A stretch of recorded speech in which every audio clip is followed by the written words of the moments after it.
And Mike, first of all, congratulations. When you hear me say Lakers head coach Mike D'Antoni, how does that feel?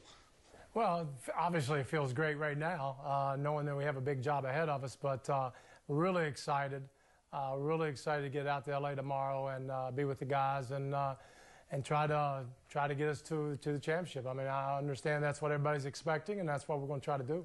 All right, Coach, we know that you arrive on Wednesday. You're going to be introduced on Thursday. When will be your first game as Lakers coach?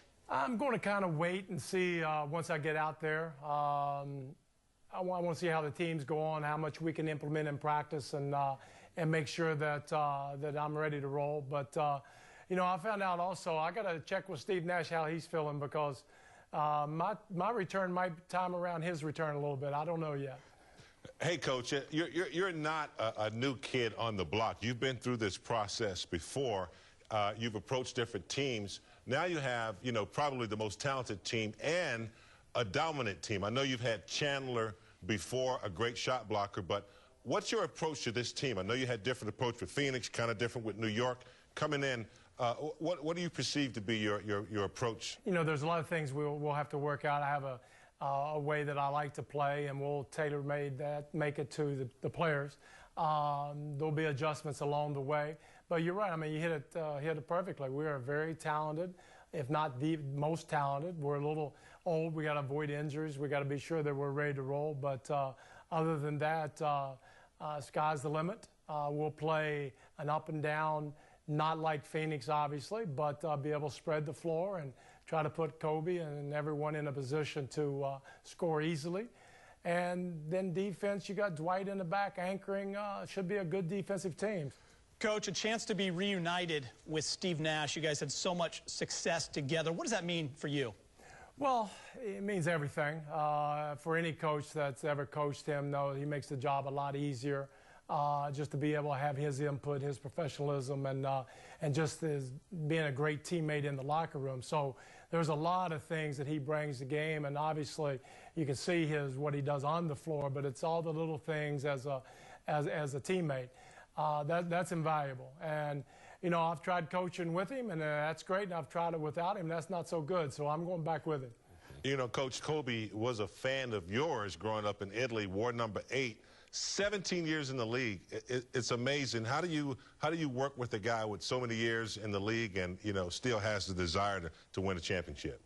Well, and I think you put it great, James, in the sense of you work with him. And all I'm trying to do is make it as easy as I can for him and try to find areas that we can blend everybody in together. And Kobe's Kobe, and he's the best at it, and he has rings to prove it. And all he wants to do is win. He's one of the most intense competitors that I've ever been around, whether it was the All-Star game I coached him in or the Olympics. He's incredible. So, you know, yeah, I could go Steve, how I get excited about coaching him, and then you go to Kobe, then let's go on down to Dwight, let's go to Powell, let's go to Meta. There's just so many names that a coach can only dream about. Coach, I want you to listen to this. This is Kobe Bryant earlier today at the practice facility in El Segundo talking about you.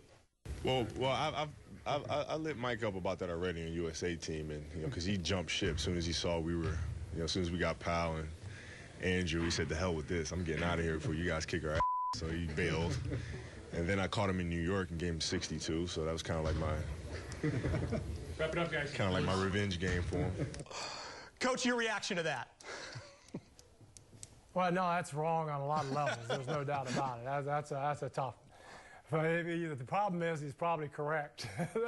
So, and he did. You know, our purpose was we were playing the rope-a-dope in New York where we thought he would shoot himself out, but he didn't. He just kept on going. But you know, the guy's a great competitor. It's going to be fun. It's going to be fun to work with him or be with him. And you know, the thing that's reassuring is that, you know, every night he's going to give you what he's got, and normally that's enough.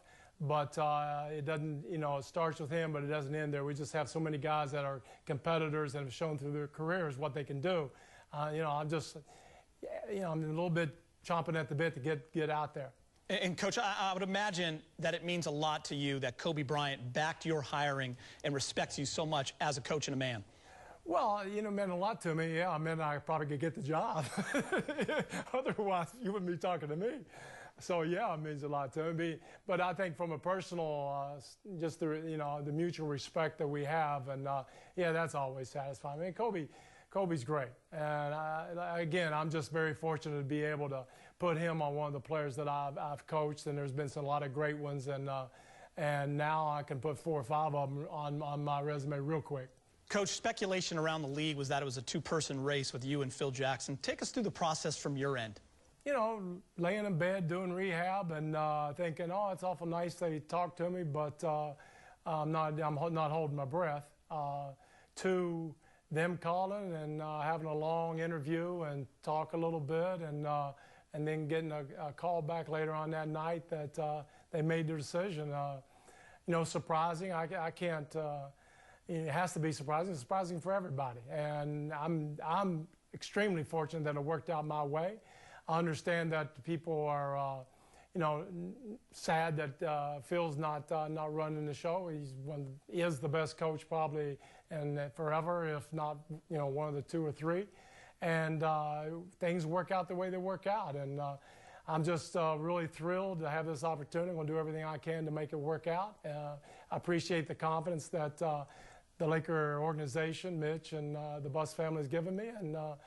And I'm going to do everything in my power to make this work.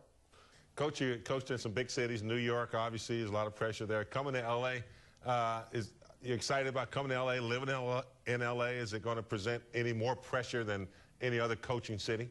First of all, I think every NBA coach puts a lot of pressure on himself that you live and die with the losses and the wins, and it's not fun anywhere. You lose, you're miserable.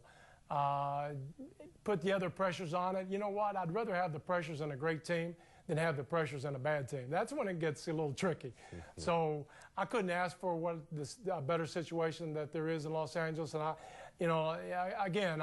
am 61 years old, so I've been around a little bit, and you get excited over certain scenarios, and this one's exciting. So. Like I said, I can't wait to get out there and get this thing going. And, Coach, you've gotten the rap that you're an offensive coach only. Is that fair? Do what now? My rap? Yeah, the rap that you're an offensive somebody coach. Told me the other day. Yeah, somebody had told me the other day I shouldn't be called D'Antoni because, you know, there's no D, so it should only be Antoni. You know, that I haven't heard that before. But anyway, I'll tell you what I'm doing. I'm taking the D out of Dwight's name and put it in mine. And then we'll see how good it can get. So, you know, coaches understand that to be successful, you got to coach both ends. I mean, we have to be good defensive. We have to be good offensive. You don't win a championship by only playing defense. You don't win a championship by only playing offense. Everybody knows that. A lot of it's dictated by your talent. And luckily, I have the talent to be able to do both ends. So it'll be a focus. It always is a focus. You know, and again, just you don't win 62 games and have the best record on the road by not playing any defense when you're in Phoenix. It just doesn't happen. How we did that, then, man, I must be really smart offensive, which I'm not.